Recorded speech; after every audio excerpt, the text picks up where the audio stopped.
ಬರ್ತಾ ಇದೆ. ಸೆಕ್ಯೂರಿಟಿ ಹೆಂಗಿದೆ, ಆ ಜಾಗ ಹೆಂಗ್ ಕಾಣುತ್ತೆ ಅಂತಲೂ ಏನೂ ಗೊತ್ತಿಲ್ಲ.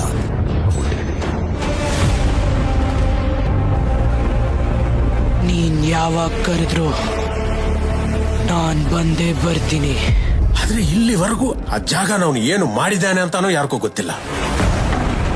ಆ KGF ಅನ್ನೋ ಕಾಡನ್ನ ಕೋಟೆಯಾಗಿ ಬದಲಾಯಿಸ್ಕೊಂಡು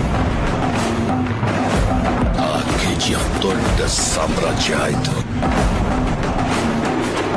KGFಗೆ ಹೊಸ ಬಾಸ್ ಬಂದಿದ್ದಾನೆ.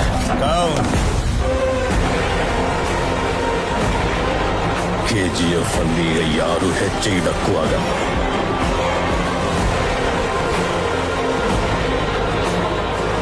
ವಾನರು ಮತ್ತೆ ಅವ್ರ ಗಾಡ್ಸು ವರ್ತಾನ್ ಮೇಲೆ ನೆರಳು ಸಹ ಬಿಡಲ್ಲ.